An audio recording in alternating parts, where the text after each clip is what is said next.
All right, welcome everybody. Appreciate you making it. For those of you that are going to be watching this later on YouTube, please note we have put a couple of documents on everybody's page that I would recommend that you grab and have in front of you. One is the Form 35R, or E, I'm sorry, the 35E. So you might want to print that out and have it in front of you as the video. You're not going to be able to read it behind me here. Also, the other form that we're going to be looking at a little bit later is Evaluating Multiple Offers Worksheet. So everybody in the room here has a copy of each of those, and it might make your job a little easier as you kind of go through this. So we're going to talk about the escalator clause today. There is a lot to like about the escalator clause. There's even more to not like about the escalator clause. So we're going to talk about a little bit on each of those things. We're going to go through the form. We're going to talk about how to use it, how not to use it, when to use it, how to fill in the blanks, all the things that you need to know when it comes to the 35E, the Escalator Addendum. Some things to understand and to note. The Escalator Addendum, the 35E, is possibly the most difficult addendum in the entire MLS Forms library. There is a lot to this form. There's a lot of liability that comes with this form as well. One thing that you can note is that the form, while it's only 1 page long, it has a 2.5 page user manual in the MLS. Kind of tells you something, right? At the end of the day, remember too that the MLS, while they provide forms, they don't necessarily provide all of the explanations of the forms. So you can find yourself in a situation where you have a question about an MLS form and you can call the MLS. If it's not in the manual, then they're not going to answer that for you. They're going to tell you to go seek other, your company's legal counsel or something to that line, because they won't even necessarily define everything that is in these forms. So just something to note and to know about. Let me tell you or show you just how much liability and just how concerned you want to be when you are executing a 35E or when you are accepting one on a listing of yours, or maybe you're accepting multiple because you have multiple offers that are bringing in multiple escalator clauses. In the forms manual itself on the MLS, I'm going to read this for you. The second paragraph, B, it says, exercise extreme diligence. No matter who you represent, use of this form is risky and requires the utmost care and diligence in order to protect your client. It could say, and yourself and your company as well. The MLS does not recommend the use of escalator or escalation provisions, and this form is provided merely as a courtesy to our members who have been asking for a standard form for consistency.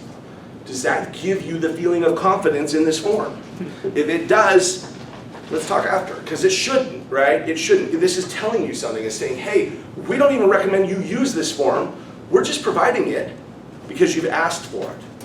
I'll jump ahead just a little bit. The reason that they're providing it and the reason that it was asked for is because before they created this form, different companies were utilizing their own escalator clauses, or agents were trying to write in something that looked like an escalator clause. And if you can imagine what that could look like, if we know a standard MLS form has a lot of interpretations and there's a lot of sticky areas that are not necessarily understood, can you imagine if every company had their own version? It would be nearly impossible for anybody to really know what it was saying. So the MLS created a form, a standard form, that would account for, hey, let's bring everybody together, at least give them something standard to work off of. But the MLS itself is saying, hey, we don't recommend the use of this form at all in any way. Good times. Advice to seller. This is again from the manual. I think it's important. I won't spend a whole lot of time in manuals generally when doing these classes, but I think this is important. Advice to selling broker. Who's the selling broker? The buyer's agent, yeah? The buyer's agent. When you include an escalation addendum in the offer, remember that it is binding on no one because you have not yet reached mutual acceptance. So just because you made the offer with it doesn't mean that it's binding yet. It does not become binding until the offer containing it is fully executed, the competing offer is provided, and mutual acceptance has occurred. Okay, pretty straightforward and obvious. That's kind of common with anything that goes into an addendum. Until that time, seller is free to negotiate with your clients and any other competing buyers. They also may disclose the terms of your client's offer to others. So yeah, they can tell other people what you have offered, right? The listing agent, the seller can let other potential buyers know what they have on the table. Also, the seller may make a counteroffer, often at the maximum price established by your escalator agreement. Right? So they could just come back and just say, hey, okay, well, your escalator goes up to this amount, so we just want that amount and forget the escalator. Also, the seller could potentially make a counteroffer to you at your max price on your escalator, right? Because they could look at it and go, well, hey, I think that, gosh, well, they're willing to go to this a number. We don't have necessarily something to get them there, so we can just counter back at that number. So you can see a lot of different ways that this can work. Now, Section E of the manual has advice for the listing brokers. It says the presence of an escalation provision is also a challenge for the seller, or for the seller and the listing broker. Escalation provisions create negotiation pitfalls for the seller and the desire to use the maximum sale price, and that can alienate some buyers, sometimes resulting in the revocation of offer, so the pulling back of the offer, okay? It's saying, hey, be careful how you handle with sellers, or I'm sorry, with buyers, because they may ultimately pull the offer if you don't handle them with care. Listing brokers must remember that he or she has an obligation to ensure that the price paid by the buyer with whom the seller reaches mutual acceptance is correctly calculated and is properly gauged against the competing offers, especially if the competing offers contain escalation provisions. So what this is saying is, hey, it's on you, listing agent, to make certain that when you do the calculation that you're right. And we'll talk later about what happens if you're not right. So that's a little bit from the manual. Again, just to show how the MLS is asking us to really use this with great caution, and by the MLS, I mean me, right? I am asking you to use great caution when you're using these addendums. When you're using a 35E, it is very important that you do so. Good. Also, note that this form was created and revised last in July of 2015, okay? So, as we go through here, we're going to hear the MLS is already saying, hey, it's not a great form, don't use it. But there's not been any revisions, and it's been how many years? 4, right? There's not going to be more revisions, not probably, right? They're not trying to give you a form that is legally binding or that's a great form. They're just trying to give us something that we can work off of standards. So again, be careful with using this form. All right, let's talk about the addendum itself. So you got that in front of you here.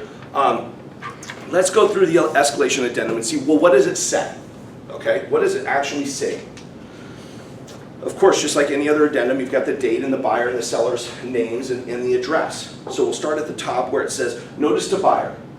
By including this addendum in the agreement, you have agreed that your purchase price increased if the seller receives an equal or higher offer from another buyer, the competing offer. Okay. This addendum does not assure that competing offer used to establish your purchase price will in all ways be comparable to yours. What does that mean? Contingent. It could be, well, contingency. We're going to get to contingency in a second. That actually doesn't fall under this. But you're right. I mean, that's going to do something that's going to make this a little bit wonky. However, something would be, a good example would be an offer comes in and it escalates to $500,000 and it has 10% down on the financing. And another offer comes in and it escalates to just $480,000. Actually, it would be the opposite way around, right? So you've got the offer that goes to $500,000 that puts 10% down, and you've got another offer at $480,000, so below it, and it's putting 20% down. It might be putting more money down or less money down on the loan, so that the terms of the agreement aren't the same. The terms of the offer aren't the same. But what it's saying is that's irrelevant to determining the price when you're using the escalator addendum. Now remember, you don't have to take the offer that's highest just because they all have escalators. You can take the offer that has the best terms. We'll talk about that later. But what this is saying is, hey, just remember that you're competing against offers and you will be bid up based on offers that might not be as strong as yours in other terms. All right? Cool. You are cautioned to offer no more than you are willing to pay for a property.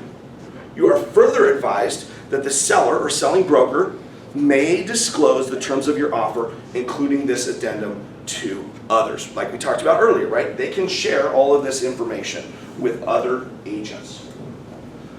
You are further advised that the seller or seller's broker may disclose the terms. Oh, I just read that. I'm so sorry, guys. Okay, so let's go to number one, purchase price. What are we talking about? Purchase price. If the seller receives a competing offer for the property prior to accepting this offer with a net price equal to or greater than the net price of this offer, then the net price of this offer shall be increased to. No, we're going to pause for a second. I want to make sure we all know what net price is. What's net? Well, they may be asking for closing costs. That's right. And then subtract it out. Net is minus your closing costs or anything else, any other allocations financially that go to the buyer, that has to be pulled out. So your net is the offer price less anything else that the buyer is getting from the seller in terms of closing costs or something like that. That would be the most common. And then you get your net, okay? Now, we paused it right at the blank, okay? Increased to X amount, blank dollars, more than the net price of the competing offer. That's where you put in your bid increment. That's where you put in your bid increment. So that's where you'd say, hey, we want our offer to go up $5,000 or $10,000 or $1,000 or whatever you wanted your bid increment to be. Hey, Calvin, we can hear you quite a bit over there. From there, in no event, however, shall the new purchase price of the offer exceed blank. That's the max amount that you want to go to. So if the house is $100,000 listed and you offered $100,000 for the house and you put in that first blank your bid increment of $5,000 and you said, hey, but we don't want our offer to go more than $120,000. That's what you would be putting in there. You'd be putting $5,000 there with a max price of $120,000. That means that no matter what, your offer doesn't go over. If another escalator brings it to $118,000, your max bid is not $5,000 more, it's $2,000 more because your max price is $120,000. Under no circumstances will you go over $120,000, okay? The term net price means to state the purchase price or the maximum price if the competing offer contains an escalator clause, less any price adjustments such as such as credits to the buyer for closing costs, which we just talked about. Great. Competing offer. Let's talk about competing offer. Competing offer is not necessarily any offer that you get. There are offers that could come in on the property that are not a competing offer and do not then engage the 35E. Okay, we'll talk about that. A competing offer must be a bona fide, arm's length, written offer on MLS or similar forms containing all material terms necessary to enforce or for an enforceable agreement. A. So now we're going to explain what that is. There's three things that are going to be fairly specific about this, okay? Requires the full purchase price to be paid in cash at closing. Now, that doesn't mean it has to be a cash offer. A financed offer becomes cash at closing, right?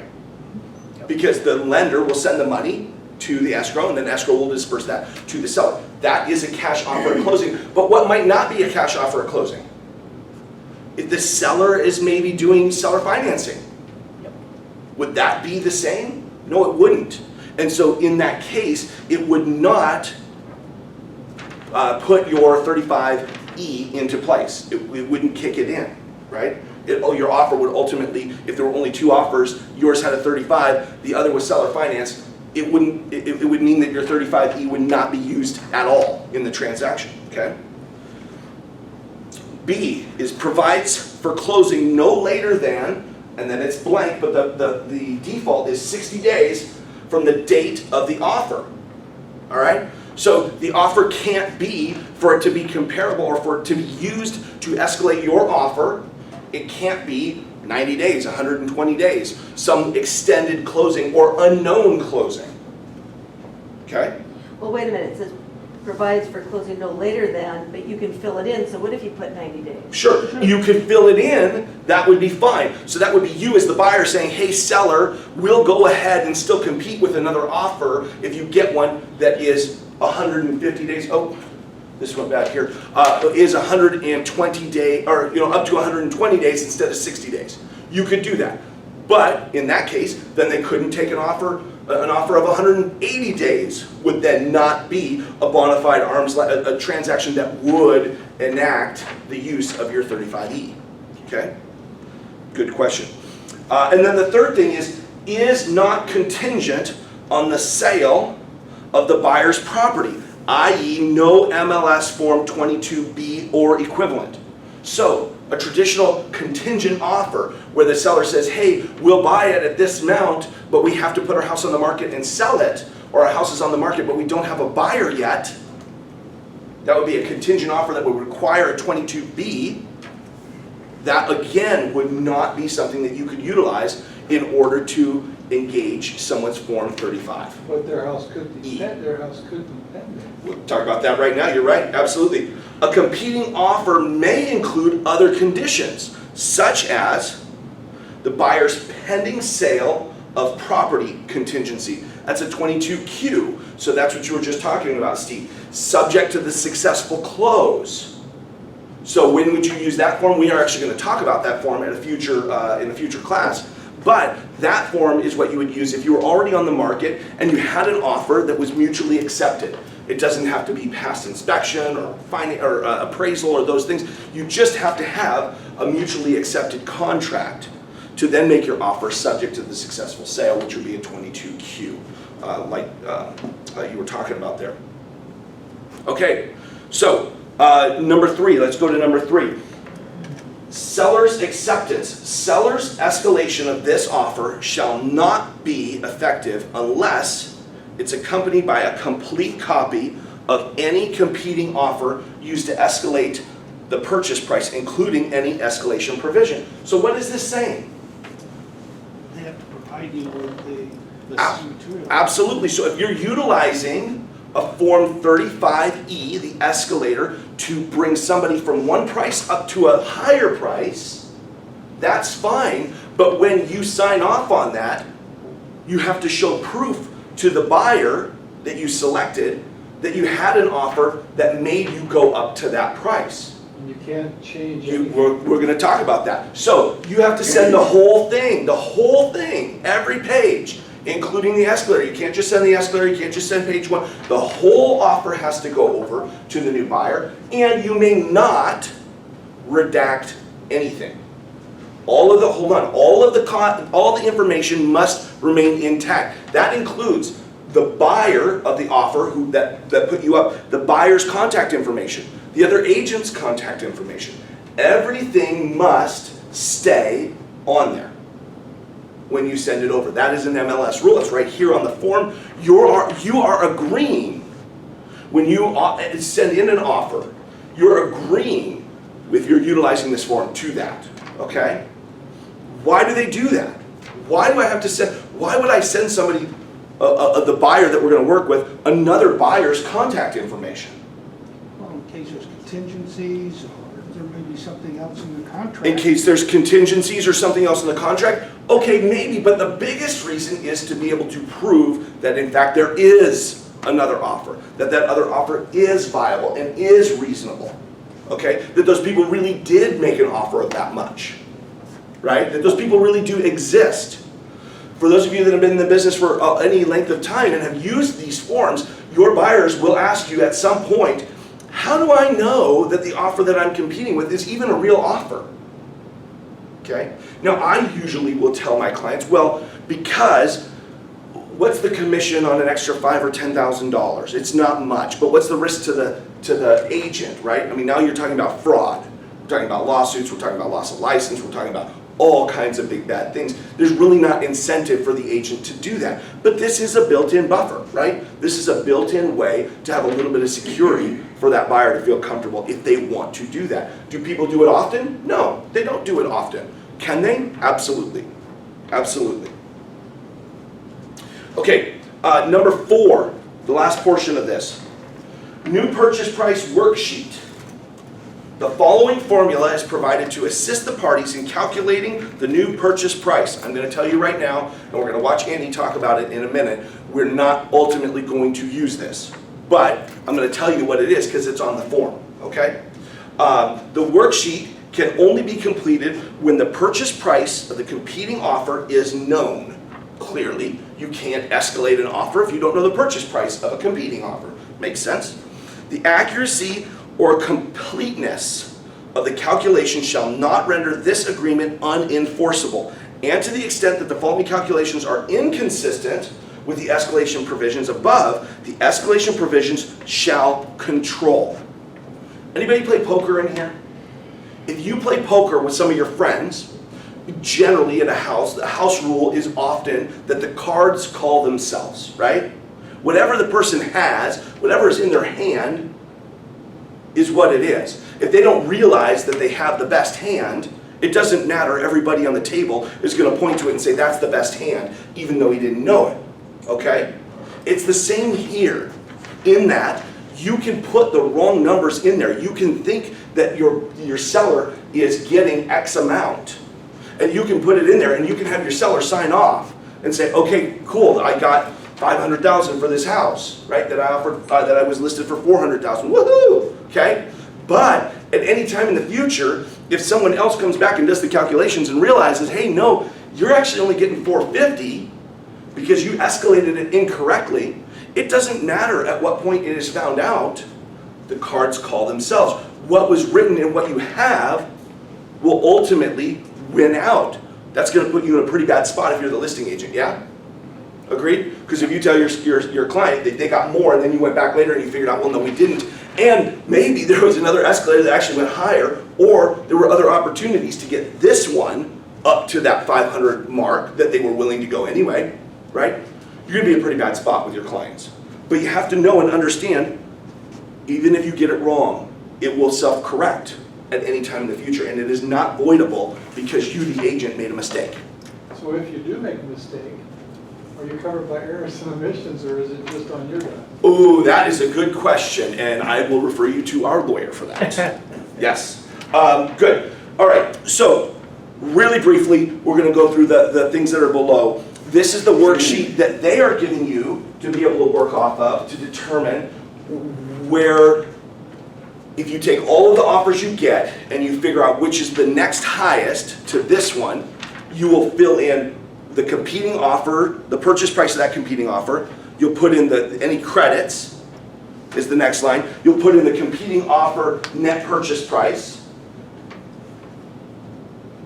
Then you'll put in you'll add the escalation amount. You'll then plus any credits to the buyer, and then you will at the bottom put the new purchase price. Again, we are not going to do this. We are never going to put ourselves in a position where we are filling this out and sending it over. However, I will tell you, because the form is written this way, if you did utilize this, and you did fill this out, and you signed an offer that the buyer sent you, and you agreed to everything, you made no other adjustments, and you put in, and you wrote in here, and you initialed here for a seller, and you sent it to the buyer, you have mutual acceptance at that time. The buyer does not have to come in and initial agreeing to what you've written in here, okay? You have a mutually binding contract at that time. Now the buyer may come back and find a mistake that has to be corrected later, but you are bound to not what is here, but what is actually in the offers. Does that make sense? All right, what I would like to do is I'm going to show you about 7 minutes of an Annie Fitzsimmons video. Calvin, why don't you go ahead, I'm going to put you on mute for a second, okay, so that you're not hearing it on this side. We're going to make a change here, and we are going to go to a different setting. Let's do that. Calvin, you can hear us okay? Yep, I'm going to switch over to our video and then we'll come back. Sounds good.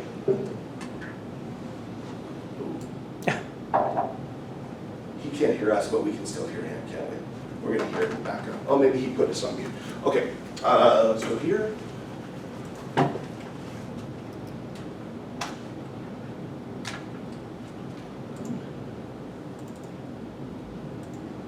This is cool.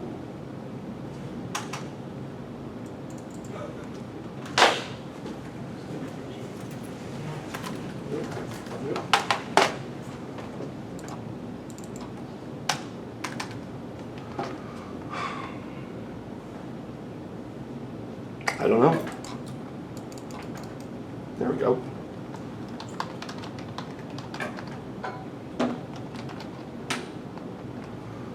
All right. Okay. Why do I say don't document the price using the boilerplate?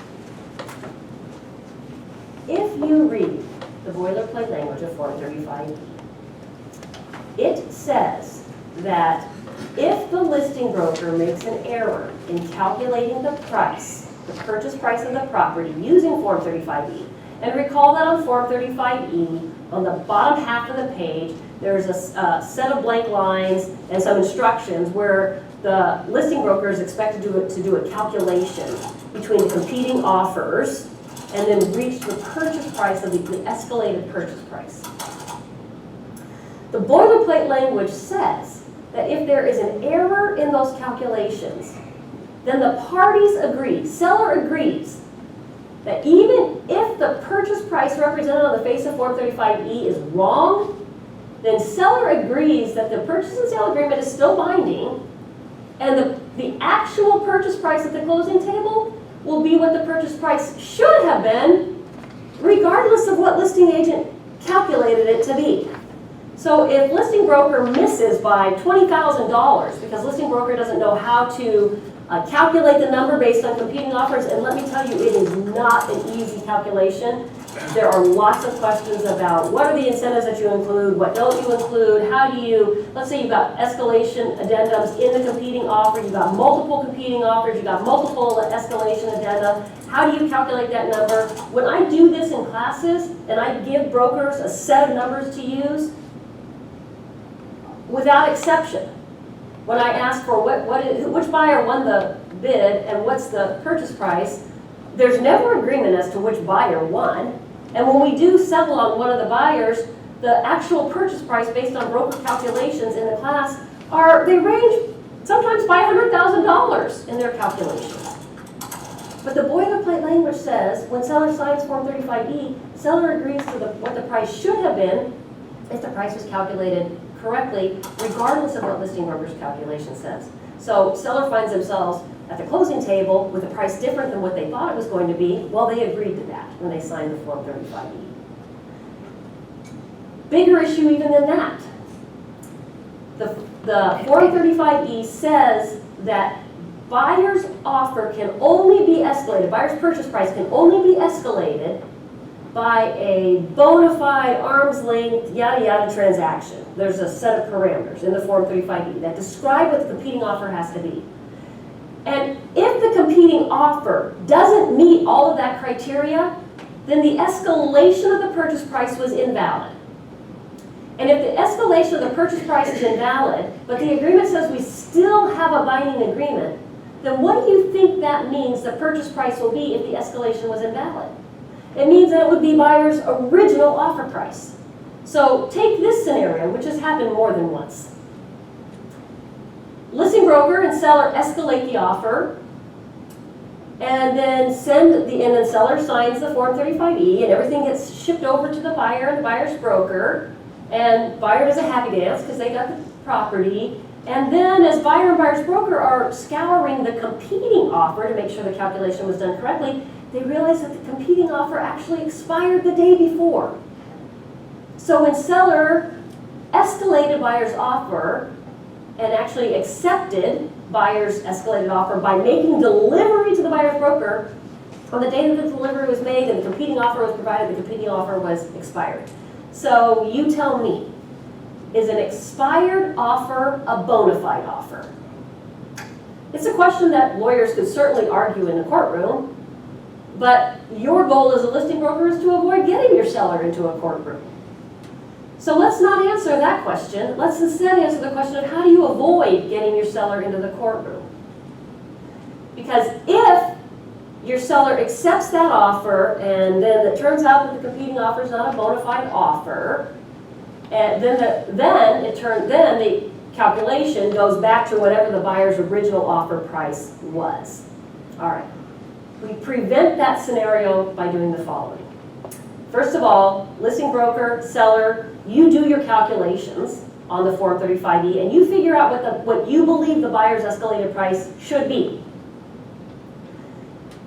So listing broker, you show that to seller goes, yeah, I'm happy with that price, let's agree to this. And you say, okay, but don't sign the Form 35E. Seller, do not sign the Form 35E. Instead, listing broker, you package the competing offer up into a PDF, you email it over to the buyer broker, who represents the buyer whose offer is just about to be escalated. You pick up the phone, you call that buyer's broker and you say, buyer's broker, I just sent you a PDF, please open the PDF, look at the competing offer. Do you agree with me that this competing offer would escalate your buyer's price to whatever the escalated price is, let's say $400,000. And buyer's broker says, yes, I see that, I agree with that, that's what it would have done. And then you say, great, my seller wants to sell this property to your buyer at $400,000, but my seller will not sign the Form 35E, no matter what, the form is too risky. So, buyer broker, will your buyer agree to purchase the property if the seller counter offers your buyer's offer, increasing the price to $400,000? Yes or no? If buyer broker says yes, great, hang up the phone, prepare a counter offer, seller signs the counter offer, raising the price to $400,000, all of that goes to buyer's broker, buyer signs, we have a deal, off we go to closing. If buyer's broker says, no, that's not the way this works, seller has to accept the escalation addendum, send over the competing offer, yada, yada, yada, then you can thank the buyer broker for their offer, hang up the phone, pick up the phone, call the next competing buyer's broker, because if you're dealing with an escalation addendum, you've obviously got competing buyers. So call the next competing buyer, send over a PDF of the competing offer that's going to escalate that buyer's offer, have the same conversation with that buyer's broker, and then ask the same question. Will your buyer agree to purchase this property at whatever the price ends up being? And if the answer is yes, great, we have a deal, I'll send this over to you as a counter offer, have your buyer sign it, we'll get to escrow, we'll close the transaction. In that way, buyer gets what they want, they got to be the purchaser of the property, they purchase the price within the confines of their expectations, set forth in the escalation addendum, and seller has a locked-in purchase price. No shenanigans, no technicalities at closing. Seller knows what the purchase price is, buyer knows what the purchase price is, and everybody goes to closing. Form 35B is a complicated form. As I have said so many times at the end of these videos, if you have questions about the topic we just discussed, the Form 35E, please send an email to me, or any other question regarding Washington real estate law. My email address is legalhotline@warealtor.org. Thank you. All right, let me bring them back. Up here. Hey Calvin, we're back. Are you back over there? Can you hear me? We are here. Perfect. Okay, so we're back there. Give me a second. We're going to come here and do this. We've got a couple of hands going up over here. Let's put that back to there. Oops, sorry, that's not over here. All right, that puts you back, Russ. Okay, so what did we hear? What did we hear about? You have a question? Yeah, can you also just resubmit a purchase offer? Could you resubmit a purchase offer? Yes, you could. However, that's a little bit laborious, right? Probably something you might not do. There's other strategies we'll talk about. Yes. Can't you just cross out the purchase price on page 1 and have them both initial it? You could, but then remember that you can, and in fact, that's part of what you might do. I'm sorry, guys, Indirian. Yeah.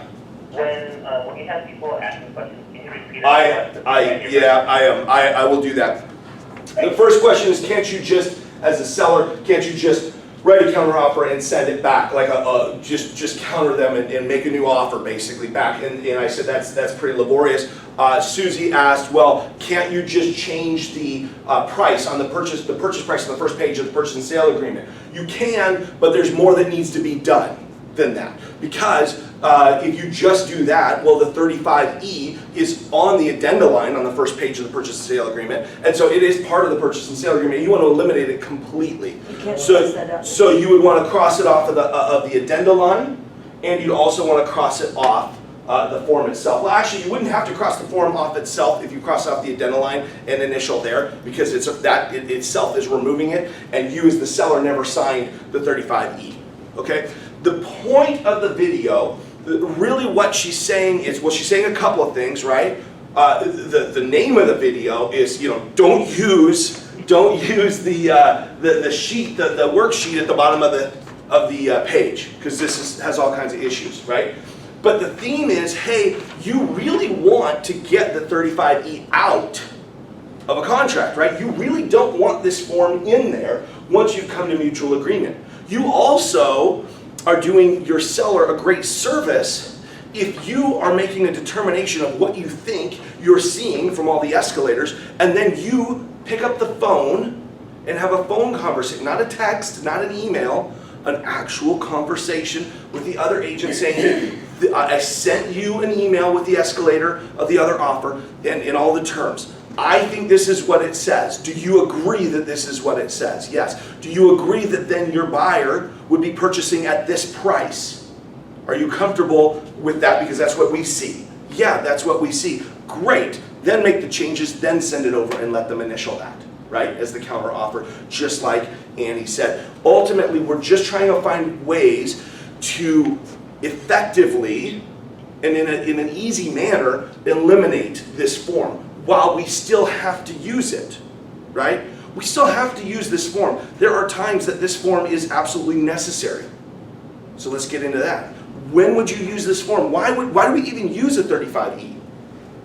Multiple offers. Multiple offers, but you don't have to use an escalator just because there's multiple offers. You can make your offer whatever you want it to be.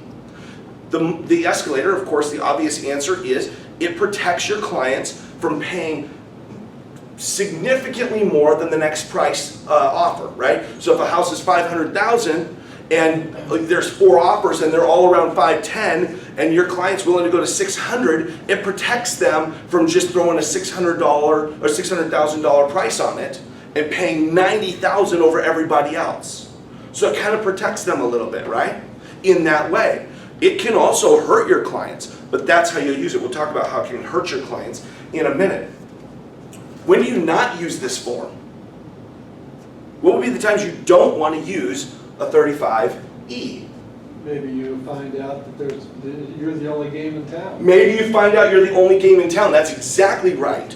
You do not want to send an offer in with a 35E if there are no other offers on the property. That would be silly, right? You want to know that there is. Why would it be silly? Well, because if there's no other offers and the home is $500,000 and you are willing to escalate to $550,000 and you send that offer in with the escalator clause, trust me, the buyer's agent doesn't want to, or the listing agent doesn't want to see that. I'm sorry, the listing agent doesn't want to see it, because what does it say? Hey, oh my gosh, we have somebody willing to pay $50,000 more, but we have nothing to force them to do so. So what's going to happen to your buyer? What's the seller likely going to do? Might wait. Maybe counter back at that high price, because now you've tipped your hand, you've shown them all your cards. Now, just because those are your cards right now in a multiple offer situation where you were willing to escalate doesn't mean that that on a counter offer you would still accept that number, but the seller knows what's in your head. Yeah, for sure. So as the selling broker, if you're going to when you put in an offer, should you call the listing broker and say, hey, do you have any other offers before you put in the offer? That's a good question. We're going to talk about that later. The question was about when you should turn one in. So we're going to get to that. Thank you. Yes, we will get there. Okay, let's talk about when else not to use the form. What are some other reasons you wouldn't use the form? Well, one reason that you might not use the form is if your bid increment is going to be small and your max amount is not much more than the asking price, right? So that's not uncommon at all. You have a buyer, they're like, well, gosh, 500 is our max, or the max we would do for that house, but we'll push it a little bit. Let's make an offer of, 505 or 504 or 506 or, whatever it is, right? That's probably, if there's multiple offers, that's probably not a situation where you need to use an escalator. And in fact, you really probably don't want to use an escalator in that case, because if you're escalating so little, your bid number will probably be low, and there's some downfalls to that. We'll talk about that in a minute. So if you're not going up much more, and there are multiple offers, you could make a case that that would be a time not to use an escalator addendum, or an escalation addendum, right? All right, those are some reasons not to. Let's talk about how you choose your bid increment. Okay, this is really, really important. How do you choose your bid increment? Well, the first thing that you need to remember when you're choosing your bid increment is that you, the agent, doesn't choose the bid increment. One thing that we do as agents is we get in our clients' ways a lot because we want to protect them, and that is our job. We're their trusted advisors. We need to be informing them and everything else. You can give them ideas, you can give them suggestions, you can tell them about strategies that you learned in this class that we're going to talk about in a minute, okay? You can share, and you should share that information with them. That is your job.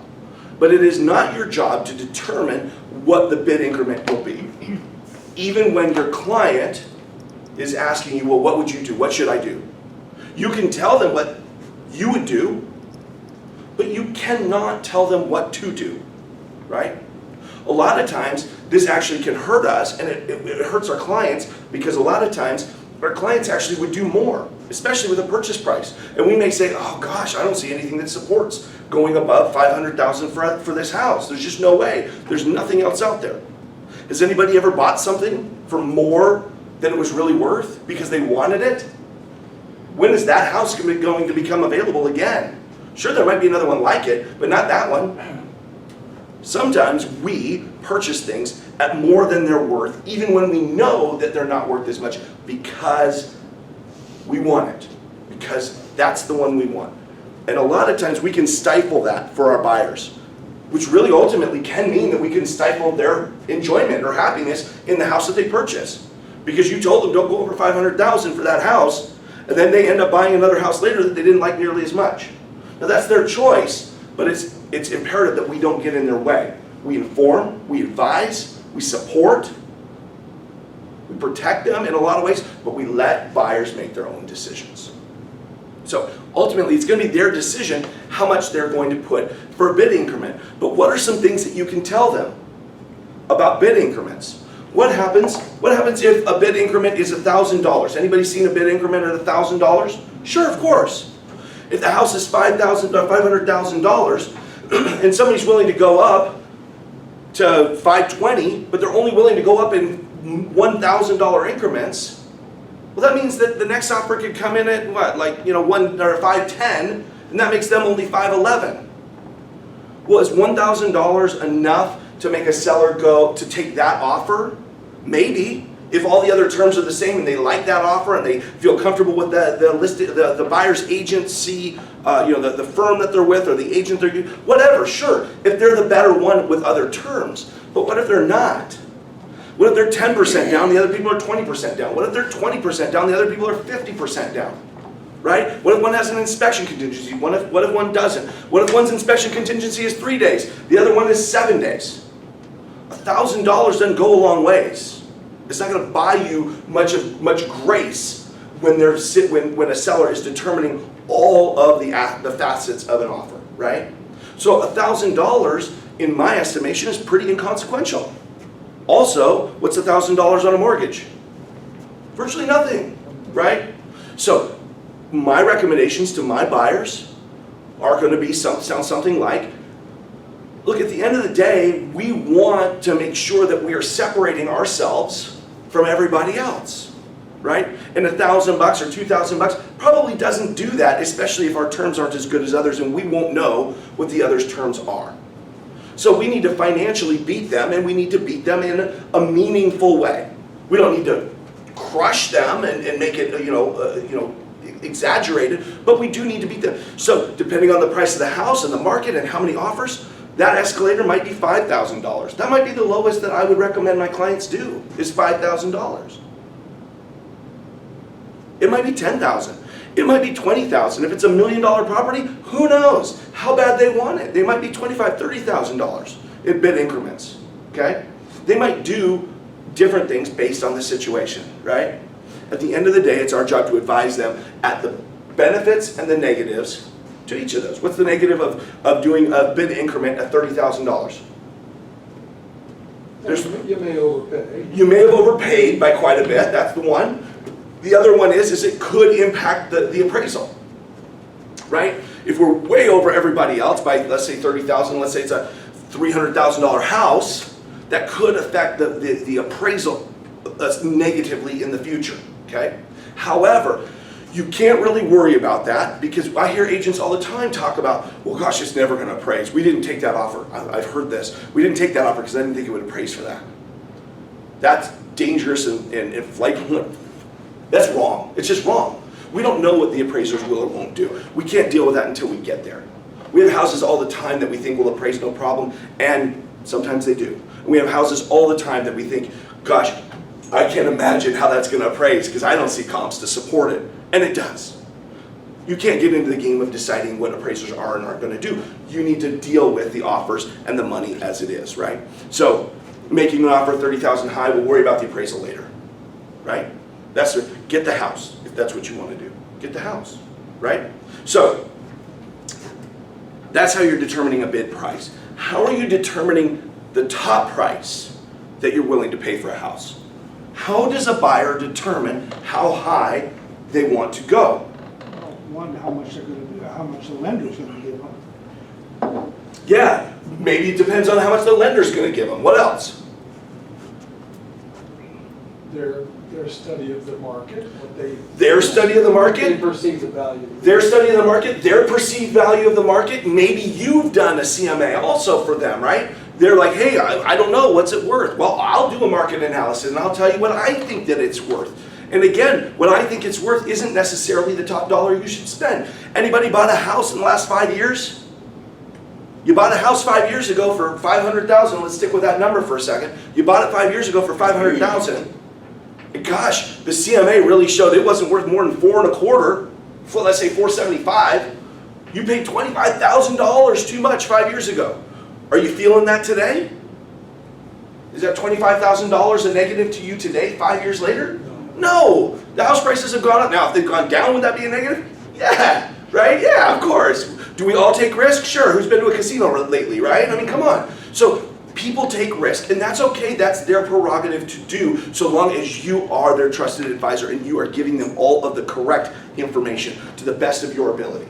Then let them make that decision. What I tell my clients is simply this. Tomorrow, if I told you you didn't get the house, another buyer came in and they paid what amount? What amount would make you turn back to me as a buyer and say, that's okay, I didn't want it for that, right? What's the amount that you don't want to put in a dollar amount, if it's a $500,000 house, you don't want to put in a top of $520,000 if you're going to feel bad if you hear tomorrow that I tell you it's sold for $525,000 and you're like, gosh, really, I probably would have even done like $530,000. Well, why didn't you do $530,000, right? You have to determine, you the buyer have to determine what's your walk-away number, right? What's your walk-away number? We talk about presetting expectations a lot of the time. This falls under that.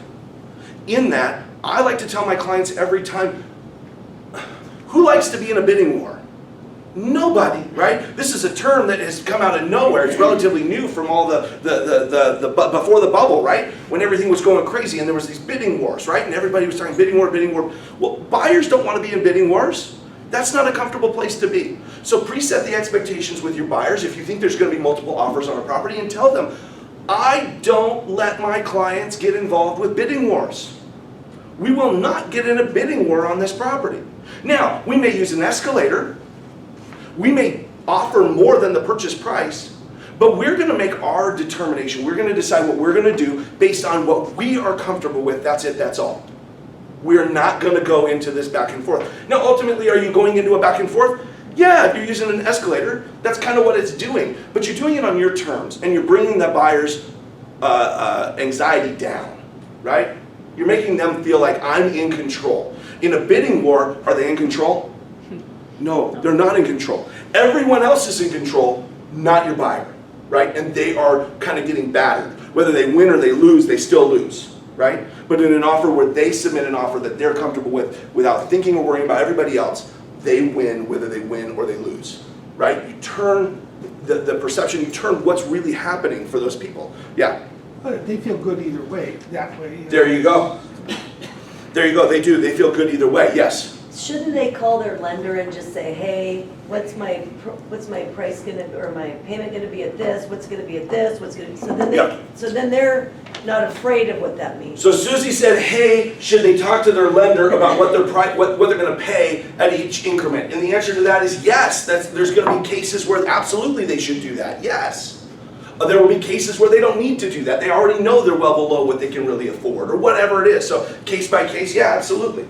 Absolutely. But that's how we want to do it. Now let's talk about something a little more tricky.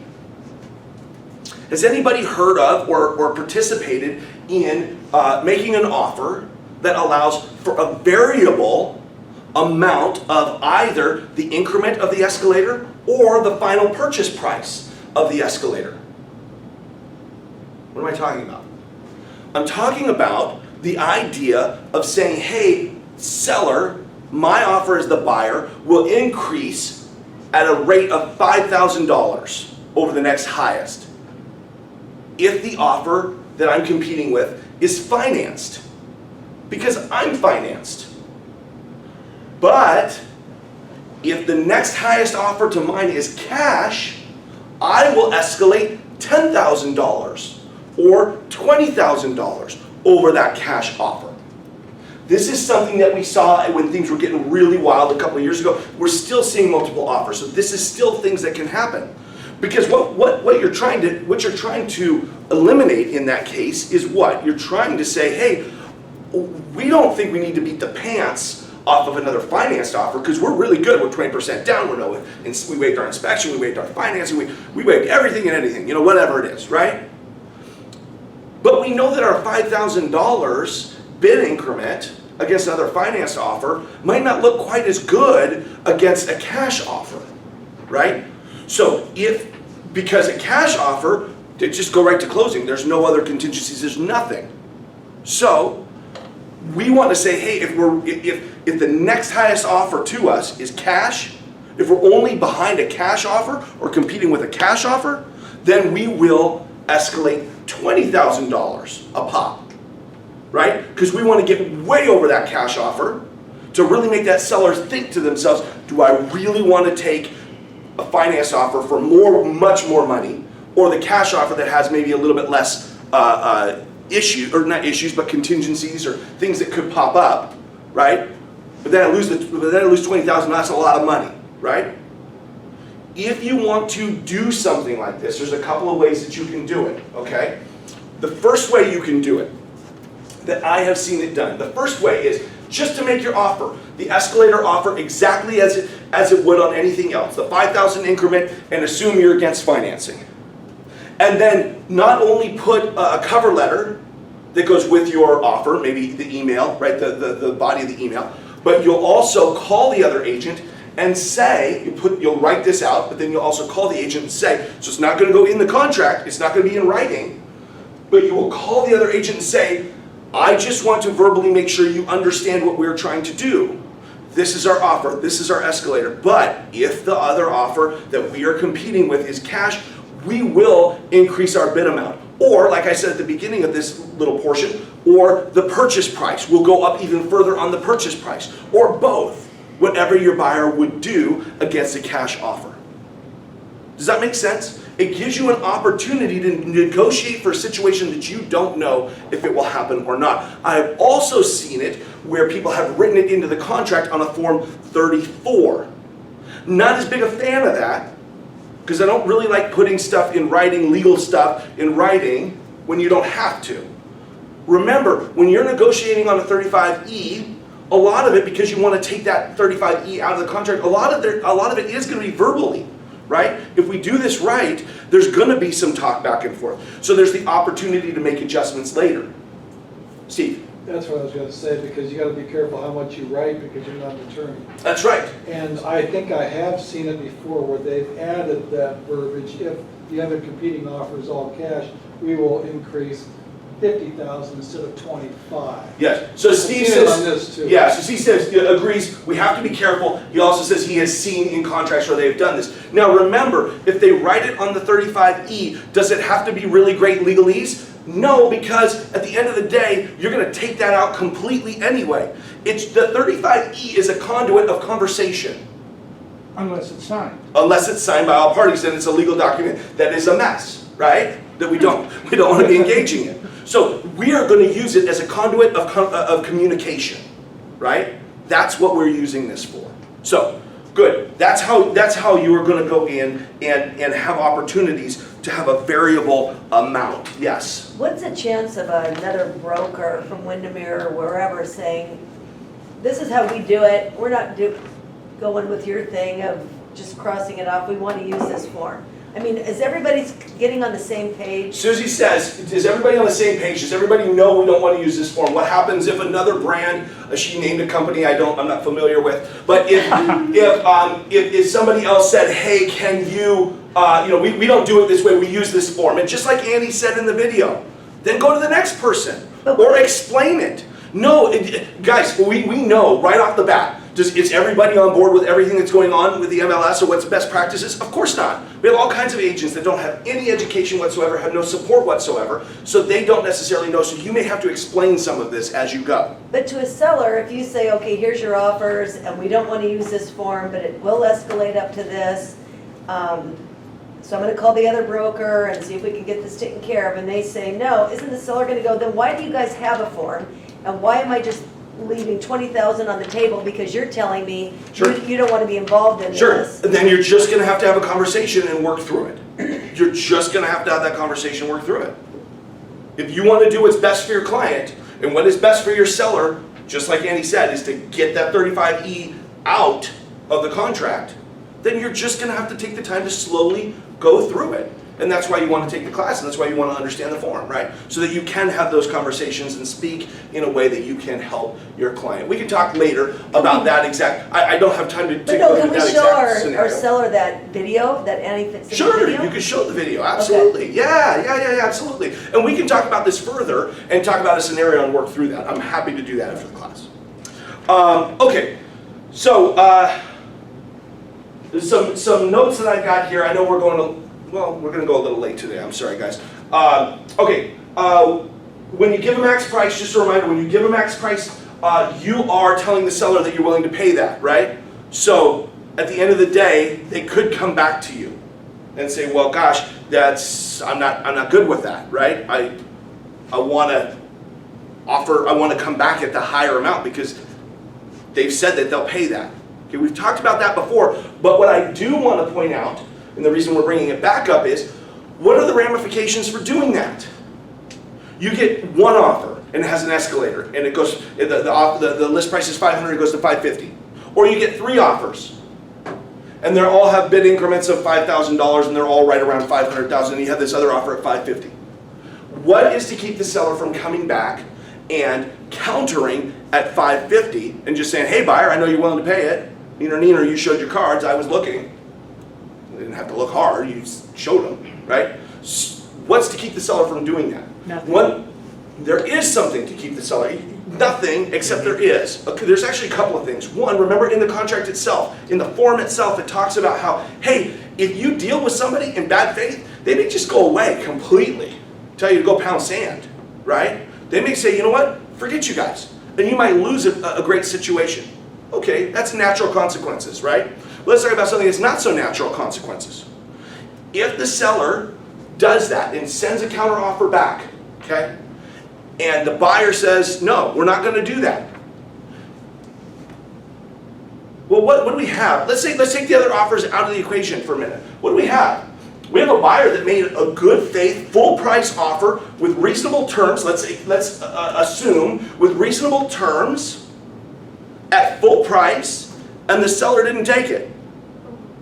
What can happen in this situation? Does the seller have to take the offer? No, but could both agents say, hey, we brought you a full price offer with reasonable terms and all of these things? That's what we are contracted to do. That's what you have said you will pay us to do. You owe us a commission.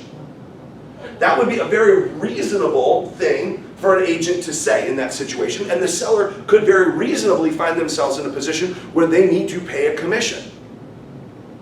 We're not going to go too far down that rabbit hole, but that is where that could go. All right? We talked about what happens when you have an offer. Let's say you have an offer review date. This comes up a lot, right? Offer review date. We think there's going to be multiple offers. Well, what did we say? We said, well, we don't want to be sending in an offer with an escalator that shows our top dollar unless we know that there's going to be other escalators, right? We also don't want them competing. I have my clients sign 2 offers. 2.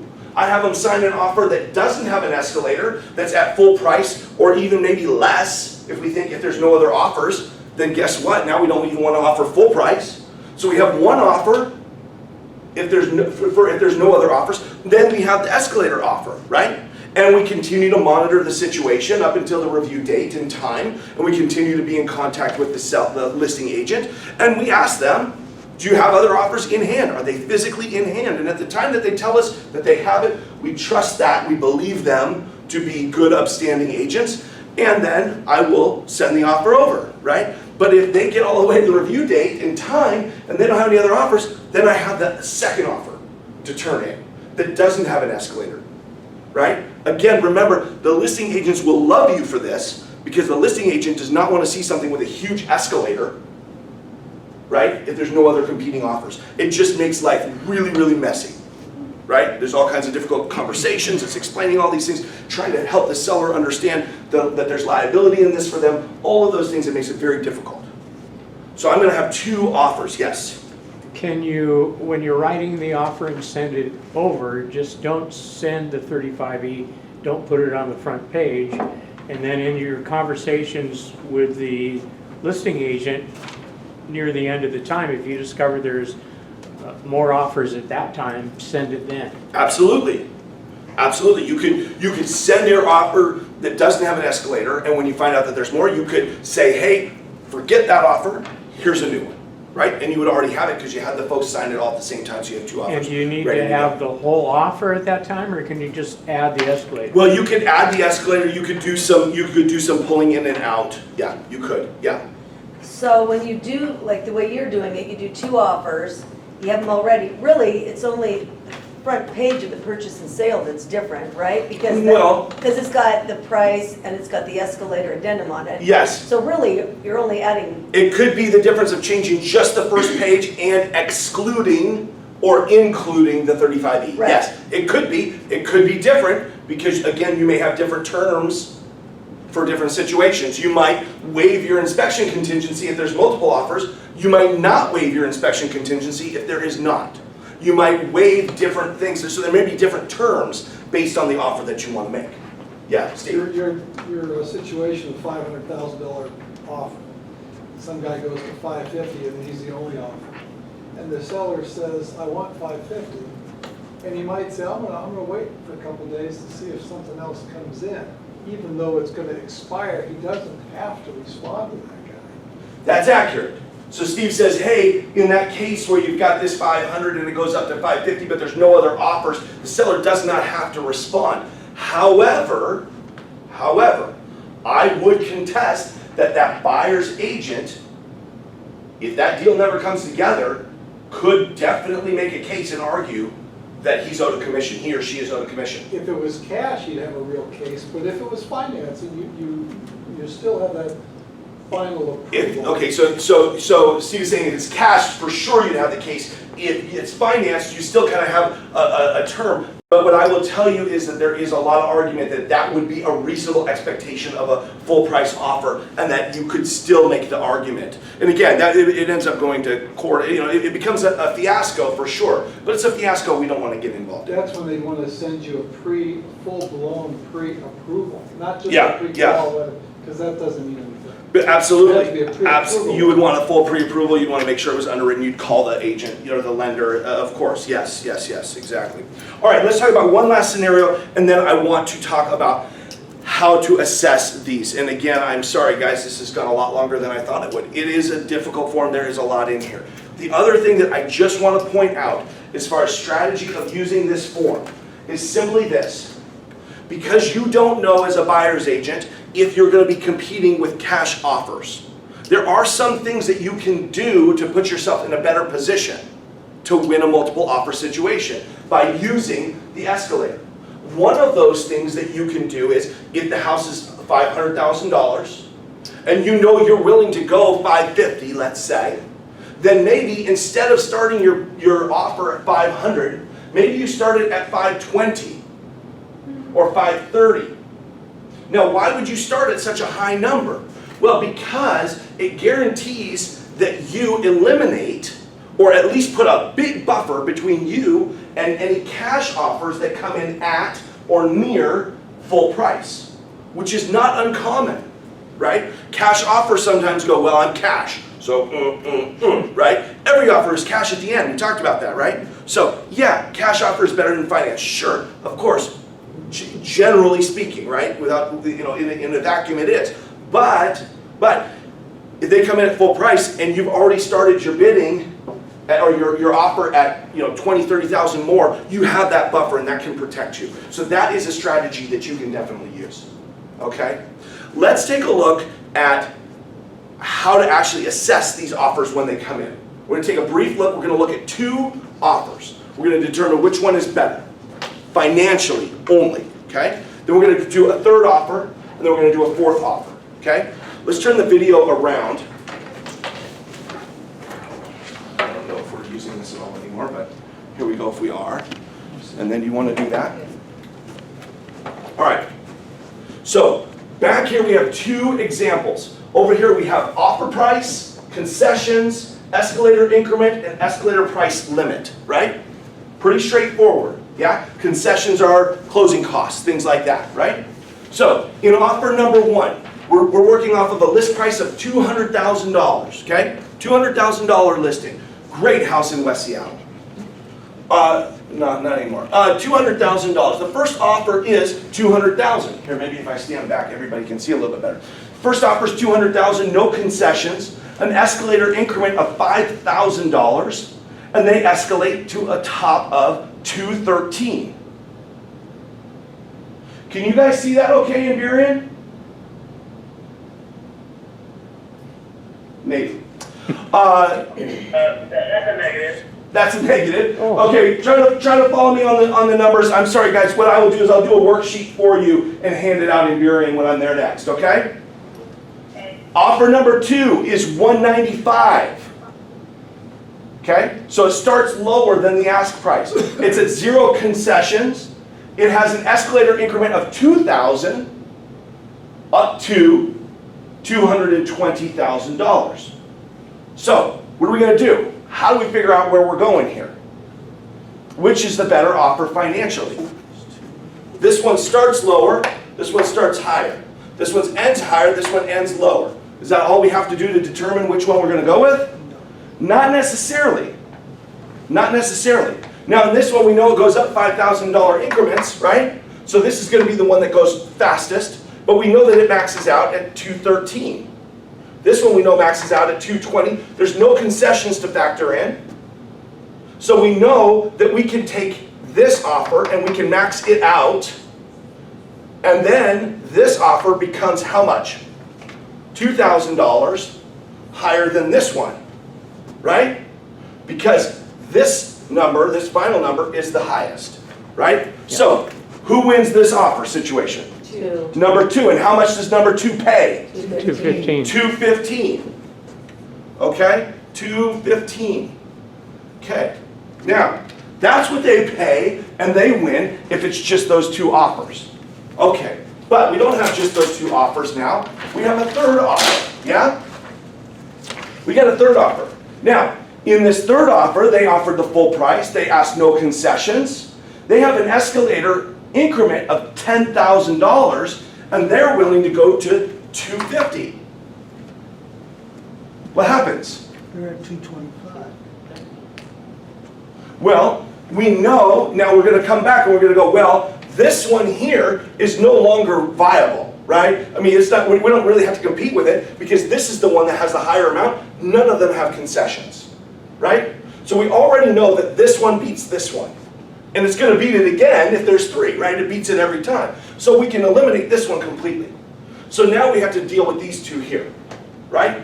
Now these 2 offers, fairly similar, or I'm sorry, not so similar, because one has a much higher price, right? So we know that this one maxes out at $220, and we know this one maxes out at $250. And then what do we got? We have an escalator of 10,000. So these guys will go 10,000 over the next highest. Well, the next highest out of these 3 is 220. So who wins and what do they pay? Number 3 is 230. Number 3, and they pay 230, right? All right. Now, let's have a lot of fun. Let's look at something a lot more complicated. Okay, now we introduce something completely different. Now, we are going under the assumption that none of these ones are contingent and none of the offers are expired, right? Because we know an expired offer wouldn't necessarily be one we could use, and we know that a contingent offer is something we couldn't use. So now we have option number 4. Option number 4 starts at 220. So they start 20,000 over option number 3, which we know is our highest so far. Again, option number 3 was highest of 1 and 2, so we know 2 is out. Okay? So now we're taking 3 and 4.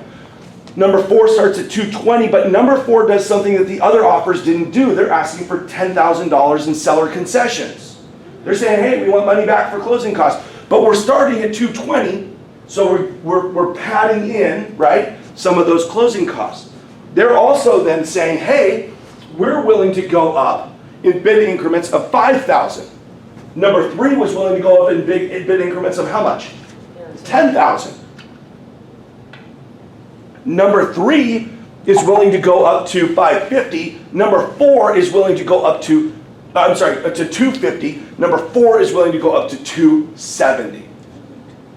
Well, we have an interesting situation because we have concessions that are more than the bid increment.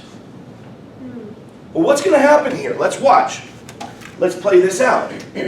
This one starts at 220. This one starts at 200. Well, this one's going to go up in $10,000 increments. So that means that this one's going to make this one 230, and then this one's going to come back and make it 235, and it's going to go back and forth. We know that, right? We know that this one's going to max out. We don't have to worry about this number anymore. Well, actually, let's erase that. So we know that this one's going to max out at 250. Okay? So if this one maxes out at 250, what does this one max out at? Ooh, well, 250. it starts by maxing out at 255, right? It starts by doing that because they're willing to go 5,000 over this number, right? So we're now at 255. However, what are we talking about? The highest net. This is not a net of 255 because number 4 wants $10,000 back. So this offer set up this way where they've got the closing costs back and they've got a $5,000 increment actually nets the seller how much? 245? 245. 245. This one, 250. So the one that ultimately had the lower amount that they were willing to pay wins because the one that would go higher, it wasn't designed, it wasn't written in a way that would get them there. Does that make sense? At the end of the day, the net for number 4 is 245. The net for number 3 is 250. Now, here's where things can even get more tricky, okay?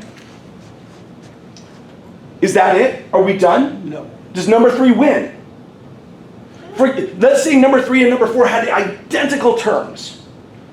The agents were both great, that everything, across the board, everything was the same. Does number 3 win?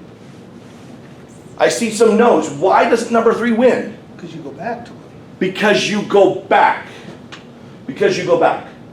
So, again, the Escalator Addendum allows for a lot of situations where you need to have conversations with the other agents in order to best serve your clients. Okay? You just do. These guys here, they're willing to go 270. Now, is 270 their final purchase price? Or the net to the seller? 260. The net to the seller is 260, right? So we're gonna erase this. What their offer was originally, what they had in mind when they wrote this thing, and their agent didn't point out the downfall, the pitfall to their offer, which is significant. They thought to themselves, we're giving the seller a net offer of 260. Up to 260, okay? That's where they were at. They didn't accomplish that. But what's to keep me as the listing agent from calling them and explaining to the agent the errors of his or her way? Hey, because of this happened, and because that happened, your max only went to 245, but I know that you wanted to go as high as 270, but because of how you wrote it, you didn't get there. We would like to give your buyer the opportunity to get there. Would you like to resubmit at your full price offer? What's to keep you from doing that? What, at 270, just? Yeah, right? Or at whatever number you think that they would have to be at to beat this number, right? If you said, hey, we like the terms of this one better than this one, well then we don't need these folks to go to 270, we just need them to go to 260. 260 less than 10,000 makes these offers the same. But this one has the better terms, so the seller might still feel that they win. Or maybe they want a little bit more money. Or they know that these folks will go to 270 because the cards are shown, and so it allows the seller to come back and try to achieve the 270. Again, you have to handle with care, right? Because you don't want to make anybody upset. You want to explain, you want to go through this with care. But just simply taking this offer, because this one was written poorly for what they were really trying to accomplish, you're not really doing the best for your seller. You're not representing your seller in your best capacity, right? You're not getting the seller everything that you can get them, because I guarantee these people, when they understand and hear what the situation is and how they maybe wrote the offer in a way that wasn't conducive to winning against anybody, right? That at any number, we could bring these numbers all the way down. We could bring these numbers down to 210. And these guys would only then net these folks 205, even though they were willing to go all the way to 270. Right? Does that make sense? The way this was written, will never, ever win by itself. It's not designed for it. It's written poorly. Okay? So these are things that you want to keep yourself away from. You don't want your bid increments less than your amount back. That's a good place to start on the no-no list when you're writing an escalator clause. If it was the same, if we changed this and this was 10K, then what would happen? This one would go to 250, this one would escalate to 260, but then they'd want their 10,000 back, and it would make them the same. The same, right? Which would actually then give this offer a chance. It wouldn't make them better, but it would give them a chance. Where would they probably rather be? Well, they probably would rather be with this 10,000 here, but the bid increment instead of 10, they probably really want this at 20. In this example, if they did 20, they go 20 over 250, they get to 270, minus the 10 for the closing cost, and they would still then net an extra 10,000, they would end at 260, right? Calvin, for those of you guys in Burien, it just dawned on me, of course, I'm going to be uploading the video, so you will be able to see this. We'll show this in the office next week for everybody to see at the meeting, okay? So at the end of the day, it is imperative, it is so important that we know how to utilize these and how they work in relation to each other. Does anybody have any questions on this? You could say come back with your highest and best in 5 hours or something like that.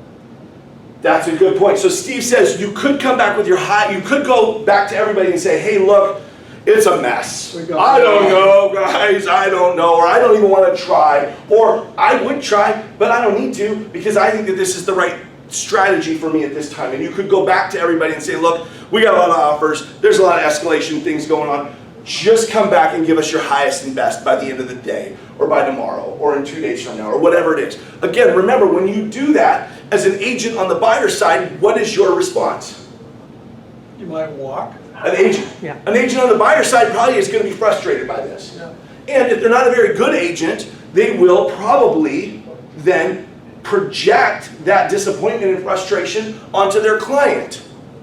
And if they project that disappointment onto their client could ultimately reduce the amount they're willing to pay, walk away, all those things. So just remember that everything that you do has a consequence. A good consequence, an indifferent consequence, or a bad consequence.